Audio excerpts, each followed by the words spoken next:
지금 우리가 사순절 네 번째 주일을 지내고 있는데 이제 점점 이 부활의 계절이 가까워지고 있습니다. 이런 사순절 기간 동안 우리의 마음의 중심이 주님을 바라보고 또 십자가를 바라보는 가운데 늘 주님을 놓치지 않는 그런 믿음의 삶의 여정, 그 여정이 우리 삶 가운데 계속해서 이어져야 될 줄로 믿습니다. 오늘 우리가 읽은 이 빌립보서 본문을 보면 참 말하기가 쉽지 않은 그런 표현이 한 군데 등장하고 있습니다. 그 말은 무슨 말인가? 지금 바울이 나를 본받으라 그렇게 말하고 있습니다. 여러분, 나를 본받으라, 이 말이 쉽지 않은 말이죠. 우리 주님 외에는 하기가 정말 쉽지 않은 표현입니다. 이 말을 보면서 아무리 사도 바울이지만 나가도 너무 나간 것 아닌가 그렇게 생각할 수도 있어요. 그런데 우리가 오늘 이 말씀을 제대로 이해하기 위해서는 이제 오늘 읽은 말씀 앞에 나오는 본문을 좀 참고를 해야 됩니다. 오늘 17절 앞에 16절이 있죠. 16절 말씀을 보면 오직 우리가 어디까지 이르렀든지 그대로 행할 것이라, 이 말씀이 나옵니다. 그대로 행할 것이라. 이 말씀은요, 군대의 제식 용어입니다. 로마 군대의 제식 용어. 여기서 이제 행할 것, 행하다, 이 말은 스토이케이온, 헬라말로 스토이케이온이라는 말인데 이 말은 스토이코스라는 말에서 나왔어요. 이 스토이코스라는 말이 무슨 말인가? 기준이라는 말입니다. 기준. 여러분, 옛날 학교 다니실 때 운동장에서 줄 많이 맞췄지 않습니까? 월요일만 되면 운동장에서 아침 조회를 하는데 이 종대, 횡대, 이 오와 열을 맞춥니다. 그러면 한 사람이 필요해요. 줄을 맞추려면 누가 필요합니까? 기준이 필요하죠. 그 기준을 중심으로 옆줄을 맞추고 또 앞줄을 맞추어 서게 되는데 여기서 그대로 행할 것, 이 말이 이 기준이라는 뜻이라는 거죠. 여러분, 기준이 있으면은 이제 그 뒤에 있는 사람은 기준을 바라봅니다. 그죠? 또 기준을 바라보고 그 뒤에 있는 사람은 자기 앞에 있는 사람을 보고 이제 줄을 맞추면은 그 줄이 반듯하게 이제 서게 되는 거죠. 지금 여기서 사도 바울이 나를 본받으라, 이 말은요, 우리의 신앙의 기준이 누굽니까? 예수님이죠. 자기가, 바울이 예수님을 지금 바라보고 있다는 거예요. 그러니 이제 기준 되시는 예수님을 보고 내가 서 있으니까 너희들은 내 뒤에 서서 이제 줄을 잘 맞추어라. 믿음의 줄을 잘 서야 된다. 그런 의미가 오늘 이 본문의 뜻이라는 거죠. 그 뒤에 그와 같이 행하는 자들을 눈여겨보라. 이제 바울 뒤에 줄을 쫙 맞추고 있는 그 사람들을 눈여겨보고 같이 줄을 맞추어 서야 된다. 이런 의미입니다.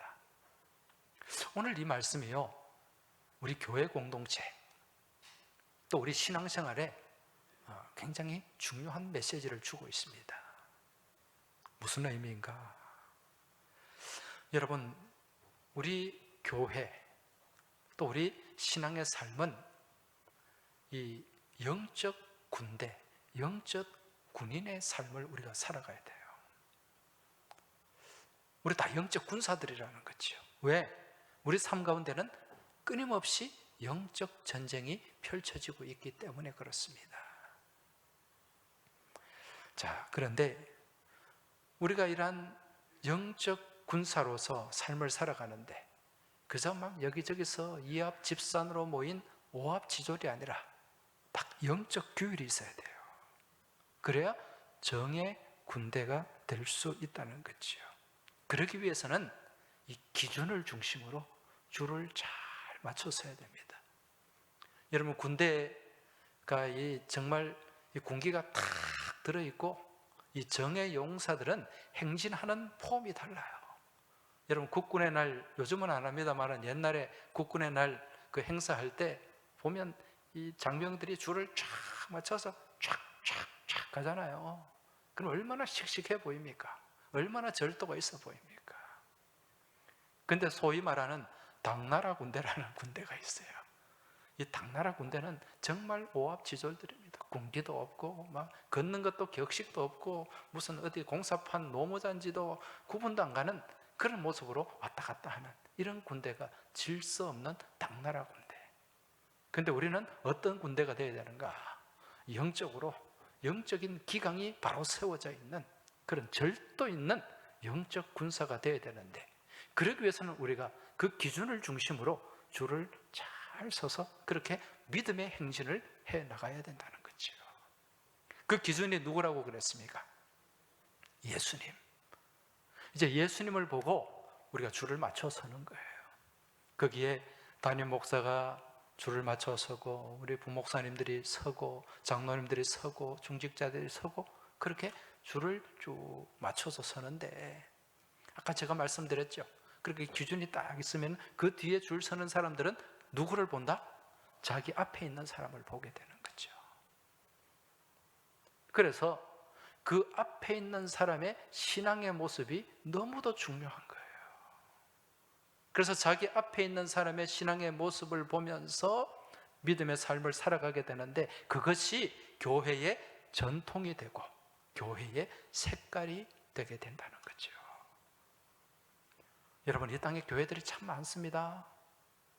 이 부산에만 해도 많은 교회들이 있고요, 이 서구만 해도 한 60여 개가 넘는 교회들이 있습니다. 그런데 그 교회들을 가보면요, 각각 교회의 색깔이 달라요. 또 그 교회가 가지고 있는 전통이 다릅니다. 참 신기해요. 똑같은 개신교, 장로교인데도 그렇게 달라요. 왜 그렇습니까? 그 신앙생활, 앞에 신앙생활 한 믿음의 선배들의 뒷모습을 보고 그 신앙의 후배들이 전통이 세워지기 때문에, 앞에 믿음의 선배들의 모습을 보고 후배들이 따라가고, 그 후배들이 따라가면서 보고 배우게 되고, 그게 시간이 지남에 따라서 그 교회의 전통이 된다는 거죠. 그래서 우리가 이 기준할 때, 이 기준을 보는 사람, 그 기준은 바로 앞 사람만 봐요. 그 뒤에 가면은 결국 자기 앞에 있는 사람을 보게 된다는 거죠. 무슨 얘기인가? 우리가 교회에 새로운 새 가족이 오지 않습니까? 새 가족이 오면 이제 이 새 가족은 그 교회 일원으로서 이제 신앙의 삶을 배워 나가게 됩니다. 그럼 누구를 통해서 배우는가? 자기 가까이에 있는 사람, 자기를 인도한 사람, 자기를 섬겨주는 사람, 그리고 함께하는 구역 식구들, 구역장, 부구역장들을 통해서 이제 신앙의 모습을 배워가게 된다는 거죠. 그래서 이 내가 살아가는, 이 내가 가지고 있는 이 신앙의 모습, 이게 이러한 측면에서 볼 때 얼마나 중요한지 모릅니다. 왜? 나의 신앙의 모습을 누군가가 보고 또 누군가가 배우고 있기 때문에 그렇습니다. 우리 신앙의 선진들, 선배들의 앞서가신 분들을 보고 우리 교회 오늘날 항서교회 전통이 세워졌고 또 믿음의 색깔을 입히게 되었다는 거죠. 그런데 내 뒤에 있는 믿음의 후배들이 누구를 보고? 오늘 나를 보고 이제 믿음의 삶을 살아간다는 거죠. 그리고 믿음의 삶의 모습을 배우게 된다는 것입니다. 여러분, 교회의 전통이라고 하는 것은 좋은 전통도 있고 그렇지 않은 전통도 있어요. 어떤 교회는 정말 좋은 전통을 가지고 있습니다. 그런데 어떤 교회는요, 정말 옮겨와서는 안 되는 그런 좋지 않은 전통도 가지고 있는 것이 사실입니다. 그게 무엇을 통해 세워지는가? 우리 신앙의 선배들의 뒷모습을 통하여 오늘 나의 신앙의 뒷모습을 통하여 그렇게 세워지게 된다는 것, 이걸 우리가 두렵고 떨리는 마음으로 우리가 바라보고 생각해야 된다는 것입니다. 오늘 내가 누군가에게 신앙에 영향을 미칠 수 있다는 것, 이게 얼마나 크고 중요한 문제인지 모릅니다. 여러분, 아이들은 누구의 뒷모습을 보고 자란다고 합니까? 아버지의 뒷모습. 우리 신앙의 삶도 마찬가지입니다. 사진을 한번 보여주시기 바랍니다. 예, 똑같죠? 저 할아버지가 걸어가니까 아들이 걸어가고 손자가 저렇게 뒷짐을 지고 걸어갑니다. 뒷모습을 보고 배우는 거예요.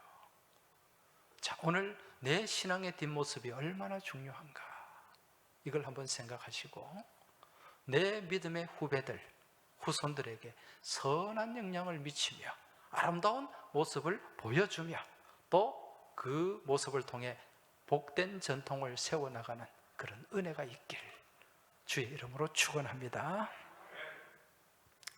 지금 바울이요, 이 빌립보 교우들에게 눈물로 호소를 하고 있습니다. 이 신앙의 기준에 대해서 말씀을 전하면서 오늘 18절에 보면 내가 여러 번 너희에게 말하였거니와 이제도 눈물을 흘리며 말하노니, 눈물을 흘리면서 지금 호소를 하고 있는데 왜 그런가? 지금 이 빌립보 교회 안에 신앙의 모습, 이 신앙의 모습, 신앙의 뒷모습이 아름답지 못해서 그런 거예요. 사도 바울이 바라볼 때 지금 너무 답답해서 눈물로 지금 호소하고 또 경책을 하고 있는 것입니다. 그 뒤에 보면은 18절, 여러 사람들이 그리스도의 십자가의 원수로 행하느니라. 좋은 신앙의 뒷모습을 보여주면서 십자가의 제자가 되고 십자가의 친구가 되어야 되는데 십자가의 원수가 되고 있다는 거죠. 십자가의 원수라는 말이 무슨 뜻입니까? 여러분, 십자가가 무엇이죠? 십자가는 화목의 도구입니다. 위로는 하나님과 우리를 화목시키는 거예요. 이 세로 기둥이, 그리고 가로 기둥은 이웃과 이웃을 화목시키는 거예요. 왜? 우리 가운데 죄가 들어옴으로 인해서 하나님과 우리와의 관계가 무지 멀어졌잖아요. 이웃과의 이웃 관계도 멀어졌잖아요. 여기를 십자가를 통해 연결시키는 거죠. 다리를 놓는 거예요. 이게 화목의 도구라는 것입니다. 우리 예수님의 십자가를 통해 우리와 하나님과의 관계가 화해되었지 않습니까? 그런데 왜 이처럼 인간과 인간, 하나님과 이 사람, 인간의 관계가 멀어지게 되었습니까? 거기에 무엇이 들어와서? 죄가 들어와서. 죄가 들어옴으로 해서 하나님과 우리와의 관계가 멀어졌어요. 또 사람과 사람 사이의 관계가 멀어지게 됩니다. 여러분, 이 죄는 무엇으로 인한 것이죠? 무엇이 잉태하며? 욕심이 잉태하며. 욕심으로부터 아담과 하와가 선악과를 먹고자 하는 그 욕심으로 인해 죄가 들어온 거예요. 이 욕심이 죄를 낳고 그 죄가 하나님과 우리와의 관계를 멀어지게 했던 것입니다.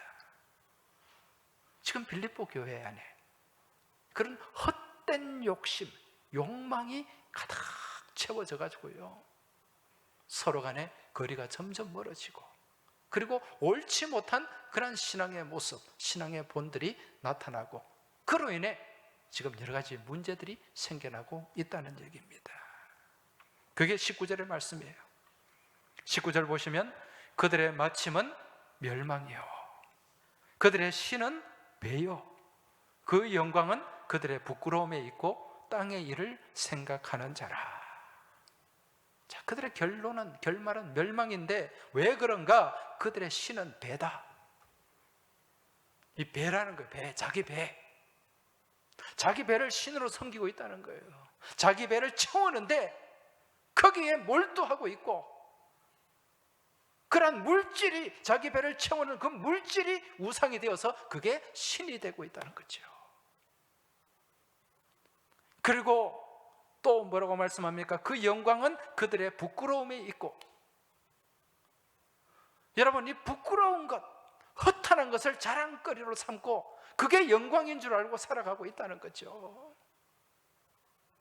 세상의 허탄한 것들을 자랑하고 내세우고 그걸로 어깨에 힘을 주고 지금 그렇게 살아가고 있는 것입니다.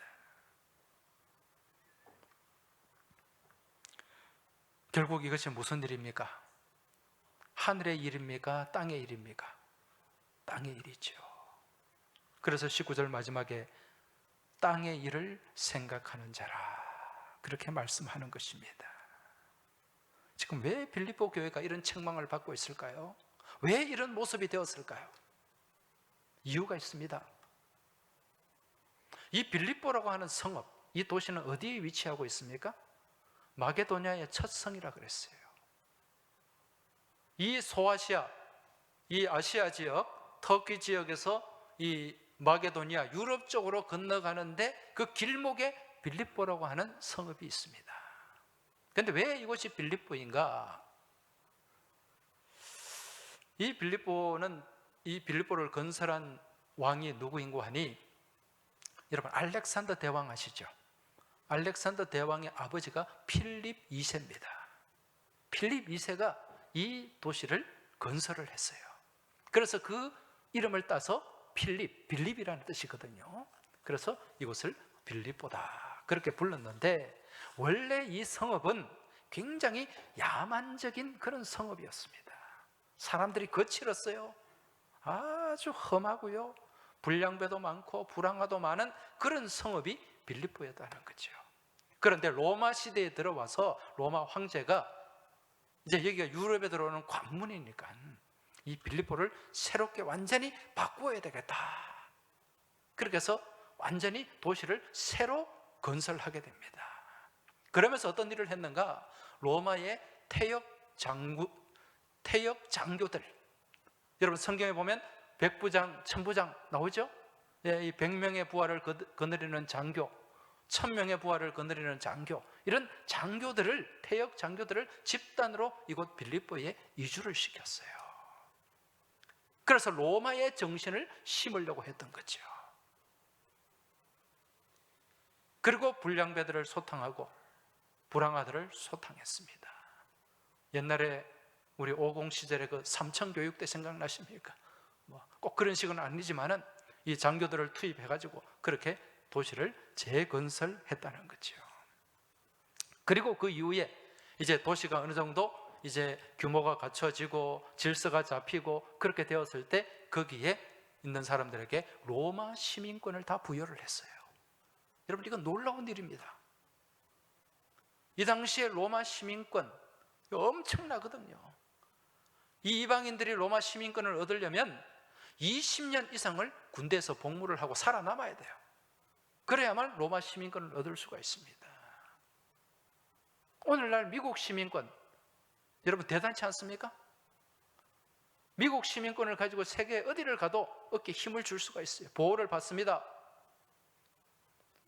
이 미국 시민권, 제가 아는 어떤 사람은 지금 미국 간 지 한 30년이 다 되었는데 아직도 시민권 못 받고 있는 사람이 있어요. 그런데 이 시민권보다 더 파워가 있었던 게 로마 시민권이죠. 이걸 빌립보에 있는 사람들에게 다 줬다니까요. 그래서 사람들이 어떻게 되겠어요? 완전히 속된 말로 로또 맞은 겁니다. 갑자기 사람이 어떤 지위를 갖게 되고요, 갑자기 어떤 재물이 많아지게 되면 사람이 변질이 됩니다. 빌립보에 있던 사람들이 그랬어요. 특히 누가? 교회에 있는 성도들이 믿음이 변질이 되는 거죠. 급격하게 로마화되고 세속화되었습니다.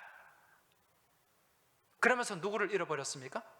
하나님을 잃어버리고. 그래서 오늘 사도 바울이 십자가의 원수라고 표현을 하는 거예요. 이 당시에 어떤 일이 있었냐면요, 이 기독교인들이, 성도들이 예수 믿는 걸 숨겼어요. 다르게 말하면 부끄러워했다는 거죠. 여러분, 예수 믿는 것, 이 신앙의 신앙인이라는 것에 대한 여러분 자긍심을 가지고 있습니까? 분명히 가져야 됩니다. 그런데 간혹 어떤 분들은요, 내가 신앙인이라는 사실을 숨기는 분들이 있어요. 어디 가서 떳떳하게 내어놓고 식사 기도도 못해. 눈치 보면서 상황이 되나 안 되나. 물론 우리 이 자리에 계신 분들 한 분도 안 계실 텐데 그런 사람들이 있다는 거예요. 그리고 직장에서나 다른 어떤 사람들과 관계에서 내가 교회에 집사고 뭐 직분자고 항종직이고 이걸 떳떳하게 못 내세우는 그런 사람들이 있다니까요. 부끄러워하는 거죠. 지금 빌립보 교회가 그랬습니다. 로마 시민권을 받고 나서 이제 로마 시민으로서 그렇게 살아가는데 이 기독교 신앙이 걸림돌이 되는 거예요. 그래서 숨기는 거죠. 심지어는 어떤 일이 있었냐면요, 이 디아스포라 유대인들, 흩어진 유대인들이죠. 이제 이들이 여기 빌립보에 와서 사는데 이들이 이제 기독교로 개종을 해가지고 신앙생활을 하는데 이들 중에는 자기가 유대인이라는 사실, 이걸 부끄러워하고 또 기독교 신앙을 가졌다는 사실을 부끄러워하는 거예요. 그러면서 어떤 일을 했는가? 참 민망한 일을 했습니다. 여러분, 로마 그러면은 무엇이 생각이 납니까? 로마 문화 그러면 무슨 문화예요? 목욕 문화죠. 로마 시대 이 공중 목욕탕이 굉장히 발달했습니다. 이 빌립보에도 그러한 로마 문화가 이식이 되었어요. 그래서 많은 사람들이 공중 목욕탕에 가서 목욕을 하는데, 근데 문제는 여러분, 목욕탕에는 다 벗고 가죠. 그러니까 그 목욕을 하다 보니까 드러나는 거예요. 유대인들 무엇을 받습니까? 할례를 받죠. 할례 받은 백성이라는 게 드러나는 거예요. 나는 이걸 감추고 싶은데, 그래서 그 당시에 어떤 일을 했는가? 이거 할례 복원 수술을 했습니다. 실제로 역사에 나와요. 그 유대 역사가 요세푸스가 쓴 기록에 의하면 이 복원 수술을 받는 거예요. 여러분, 당시에 그 로마가 전쟁을 많이 했지 않습니까? 전쟁을 하면서 발달한 게 뭐냐면 외과 수술이에요. 왜냐하면 그 당시엔 다 칼로 창으로 싸우기 때문에 찢어지고 떨어지고 막 상처 입은 사람들이 많으니까 외과 수술, 깊고 꿰매고 이게 굉장히 발달했단 말입니다. 그러한 발달한 외과 수술, 그러한 외과 수술 기술을 이용해 가지고 할례 복원 수술을 받았어요. 이게 뭐냐면은 에피스페즘이라 그래요. 에피스페즘. 그런 사람들이 빌립보 교회 안에 있었다는 거죠. 물질 문화, 로마의 향락 문화에 완전히 젖어들어서 그 신앙의 기준까지도 다 잃어버린 거죠. 그리고 배만 채우는 일에, 헛된 자랑에 매몰되어서 땅의 것만 생각하고 있으니까 사도 바울이 너무너무 답답하니까 눈물로 이들을 향해 지금 호소를 하고 있는 것입니다. 그러면서 이제 하는 뭐라고 말씀합니까? 20절에 보면, 그러나 우리의 시민권은 하늘에 있는지라. 지금 너희들이 로마 시민권을 받아가지고 그걸로 만족하고 그걸로 기뻐하고 그것을 자랑하며 하나님을 잃어버리는 삶을 살고 있는데, 너희들의 정체는 그게 아니다. 너희는 본래 어디의 시민권자다? 하늘의 시민권자다. 이걸 다시 한번 분명히 확인시켜주고 있는 거죠. 이 시민권이 얼마나 중요하고 얼마나 귀하고 얼마나 값진 것인가를 다시 한번 깨닫게 해주고 있다는 것입니다. 여러분, 오늘 이 말씀은요, 과거 2000년 전 빌립보 교우들만을 향한 말씀이 아니라 오늘 이 시대 우리를 향한 주님의 메시지인 줄 깨달으시기 바랍니다. 오늘 이 말씀을 보면서 오늘 우리의 신앙의 모습을 한번 돌아봐야 돼요. 나는 정말 천국 시민권자로서 십자가를 자랑하고 그 말씀 안에서 온전한 믿음의 삶을 살아가고 있는가? 정말 내 이익에 문제가 부딪혔을 때, 내 삶 가운데 내가 조금 손해본다고 생각하면, 그런 상황이 내게 다가왔을 때 십자가를 숨겨버리고 예수 그리스도, 우리 주님을 감추어버리는 그런 삶을 살고 있지는 않은지, 오늘 우리가 이 사순절 기간에 다시 한번 우리의 모습을 돌아봐야 된다는 것입니다.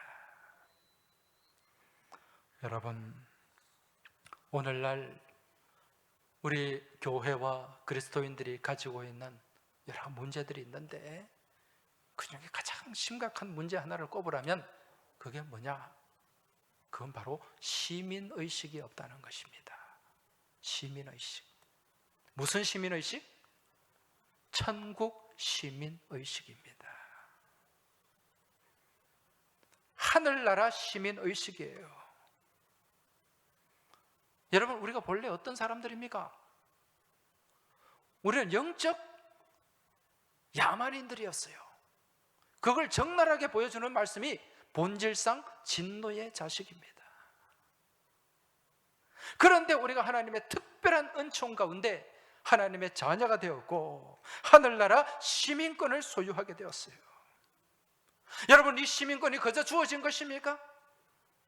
우리 주님의 그 십자가의 고초, 그 십자가의 고난, 그 십자가에서 쏟아내신 그 보혈의 공로로 우리는 그 시민권을 얻게 되었습니다. 이 시민권이 얼마나 값지고 얼마나 귀하고 얼마나 복된 것인지, 여러분, 우리는 이걸 잃어버리고 있잖아요. 천국 시민권자로서 정말 그 위치에 걸맞는 우리가 믿음의 삶을 살아야 되는데 지금 우리가 그렇지 못하다는 것입니다.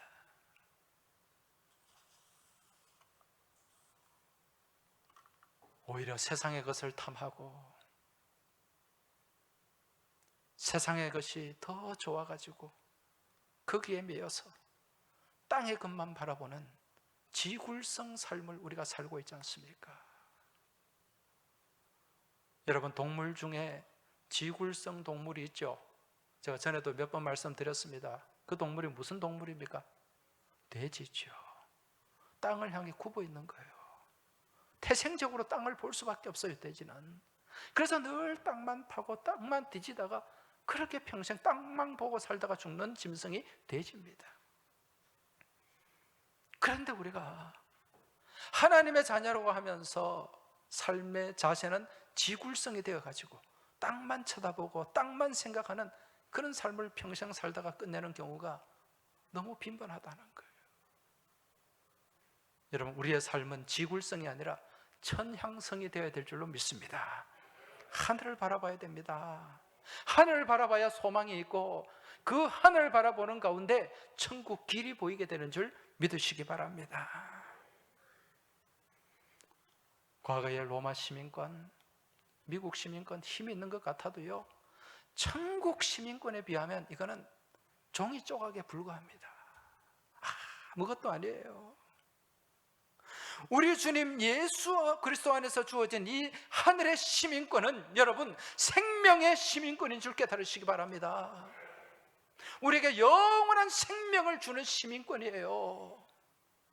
그리고 오늘 본문의 말씀에도 보면은요, 21절 보면 이 말씀이 나옵니다. 그는 만물을 자기에게 복종하게 하실 수 있는 자의 역사로 우리의 낮은 몸을 자기 영광의 몸의 형체와 같이 변하게 하시리라. 할렐루야.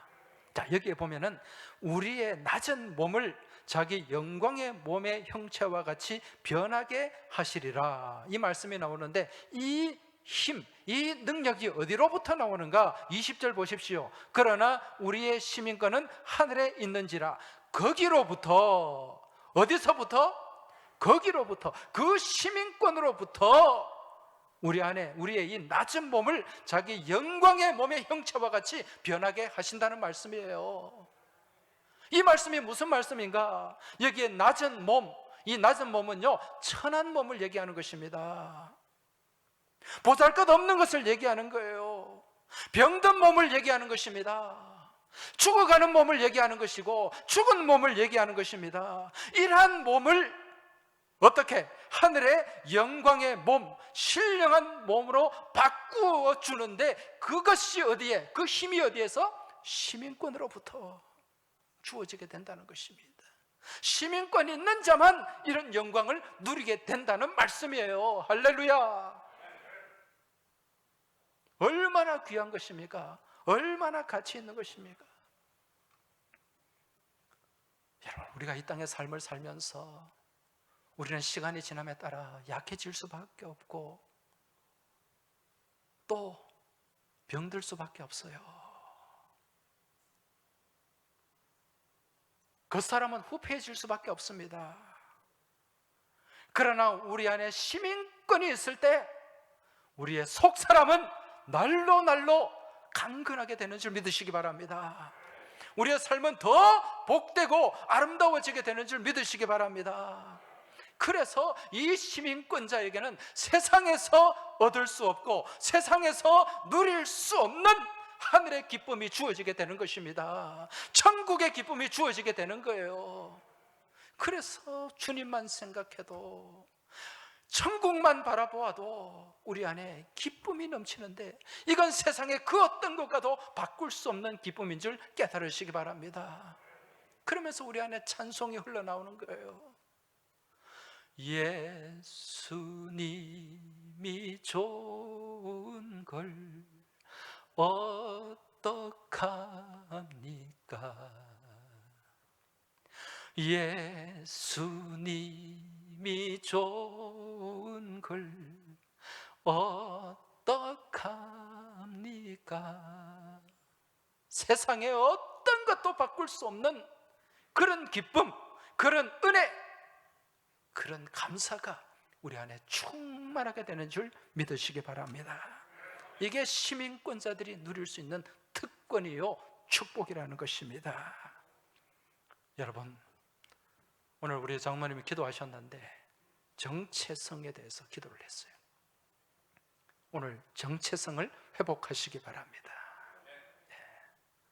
우리의 정체는 무엇입니까? 하늘의 시민권자예요. 하나님의 자녀입니다. 이걸 놓치지 마시기 바랍니다.